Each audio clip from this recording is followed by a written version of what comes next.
couldn't turn into food, the bean couldn't grow, the tree couldn't grow, my kid couldn't grow, right? So the cost of being impermanent is constant change. Now, the beauty about change is this. One is, with the heightened sense of now, I can appreciate everything that's happening right now because it's impermanent.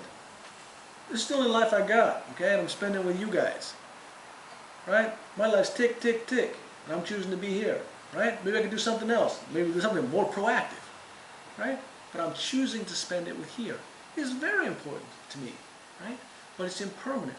So the impermanence makes every interaction that I have extremely special to me. And when I have difficult situations, it's impermanent too. So I can remind myself it's only temporary. It won't be bad forever.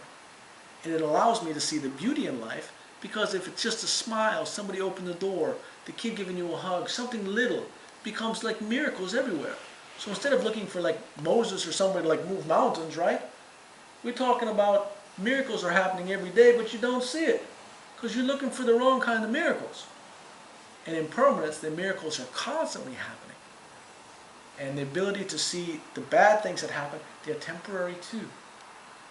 So it allows you to really, in my opinion, appreciate and love more deeper because of the essence that it is impermanent versus it is some solid thing that's going to last forever. My kid is going to have the same problems. My kid's going to say, you know what? Dad, what the fuck? Why am I here? Dad, you didn't tell me about this. Why does life suck? Why do I gotta get a job? Why is school so hard? Why am I doing this? How come this girl don't like me? Right? All the same problems we all had. Right? We all got problems. Your kids gonna have the same problems. Our kids do have the same problems. Right? And they'd be like, hey, how come you didn't tell me? So that's one of the reasons why I choose to become a monk, because I'm like, look, I better find some answers. Right? I better find some answers, because it's not just my generation. My kids' gonna have the same problems, same questions. Just like our parents had the same questions. How's your kid feel about you being a monk? He's not really one way or the other right now, you know. Okay. But saying like, Because then he could say this will pass too. he'll say this will pass too, you know. But sometimes he asks like, you know, questions like, because fundamentally in Buddhism says we're interconnected, right? Interconnected, always are, right? We've all always been, never not been. When the conditions are right, you'll manifest. Conditions aren't right, you don't manifest. But it doesn't mean that you're not something. Now, Buddhism doesn't really have a heaven, and probably the best example that we can use for this is the example of music, right? So if I said, John, do you hear the music? Do you guys hear that music right now? Yeah. Good. So one person's a Zen master who can hear the music, okay? Now, if I had a radio, guess what? We could hear the music. Do you know why? Because this room is filled with music right now. There's every channel's on the radio, it's on right now. There's so much music in this room, but you can't hear it. So, does the music exist or not? So when I turn on the radio, right, the music appears and we say, oh, now it's material. Oh, the music is born. I turn it off, did the music die? How about a candle? I light the candle's alive. I blow it out, did the candle die? Did the fire die? The fire always comes back when the conditions are right. Fire has never not been fire. Fire has existed forever. It will exist forever. And so is love. Love has existed forever. It will never not exist. And hate has always existed, and it will never not exist when the conditions are right. So regardless of how much you try to make the world a super loving place, when the conditions change, hate will re-arise its mind, and it will show up. And no matter how hateful the world is, love can always come back, because it always exists when the conditions are right. So it's the same thing with you, with this, what I am, right? When the conditions are right, I appear. But in the Buddhist philosophy, we're saying that it's really not like every person knows, right? How many people have had a relationship? Raise your hand if you had a relationship, right? Some kind of relationship. So, you have some relationship. Now, how many of you think that there's one perfect person for you?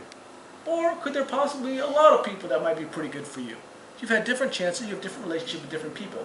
You might not choose to go into those relationships, but you know that you have chemistry with more than one person, right? And sometimes you have chemistry with other people's kids, or chemistry with other people, right? So Buddhism says that that chemistry isn't random, right?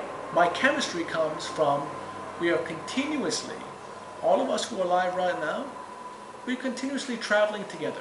Just like one generation dies, next generation follows. Next generation follows.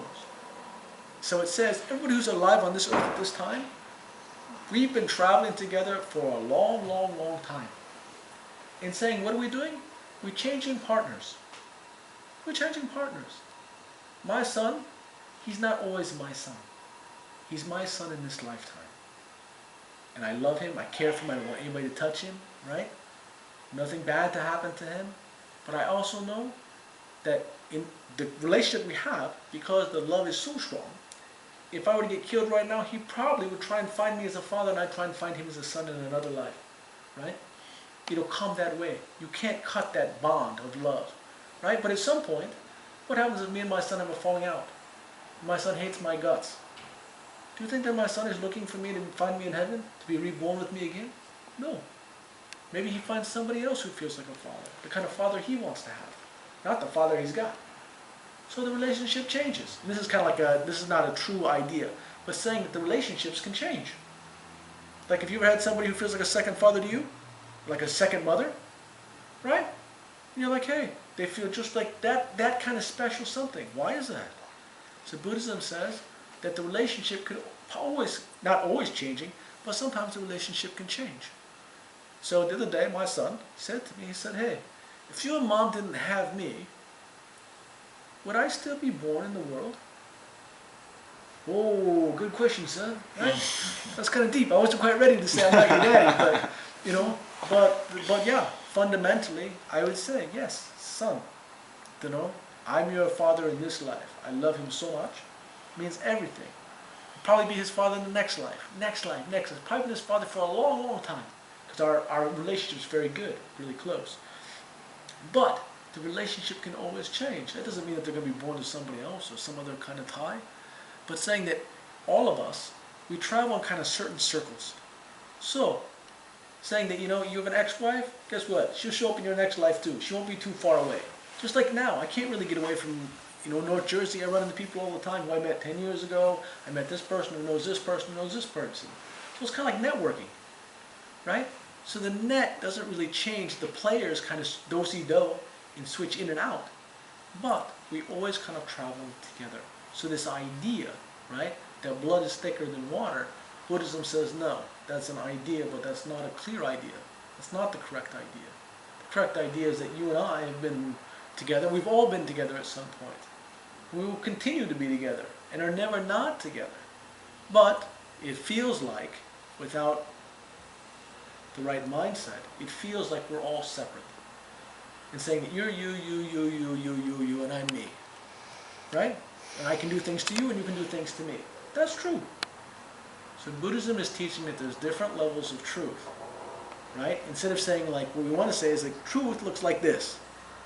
But actually truth has all different kinds of color, all different kinds of shades of what truth is. And that's why some people don't like Buddhism, don't like Zen, because Zen is always true. But, is it true that you're a guy? Yes. Is it true you're a, I don't know. You know, so I say, oh, I'm a man, right? But is my DNA, how different is it from everybody else's DNA? So as you break down people's, if you break them down, to like what is a man, what is a woman, how different are they really? Oh, man and woman, you know, biologically, they're not really different at all. Who took biology? Yeah, right? Men and women, they're not very different. Even though they say, oh, they're a lot different, they're not. The genitalia is different, but the hormone is just amazing to see. So we're not that different, John. And so we talk about the kids or saying what's right or wrong. You're still trying to teach them, you know, based on the morals that we were taught, based on our society norm, we try to teach people, hey, don't kill people, don't steal, don't lie, don't cheat, right? Don't become a drug addict, and don't be an adulterer. That's pretty much like, you know, part 5 of the 10 Commandments, right? All religions are very similar to this. So, what's wrong with adultery? Well, here's the thing. And Buddhism is going to say that all 5 of these things, though we say that these are, we call them like a lamp light. to keep you on the straight and narrow, right? Don't kill anybody because it's not so good. It's probably not, it's not good for you, it's not good for that person either, okay? You know, don't steal, not good for you, not good for others, right? Don't become a drug addict because it's not good for you, it's not good for others, okay? Don't commit adultery, it's not good for you, it's not good for others, okay? But these are just guidelines in some cases, okay? People have to be clear about, aware of what they're doing. If you're aware about what you're doing, and you're aware of the consequences you might pay for your actions, and you're willing to pay the consequences of those actions if it turns out a certain way, okay? Guess what? You're not going to suffer. Even when you suffer, you already know it's coming. You know it's coming. You already took full responsibility for what's going to happen to you.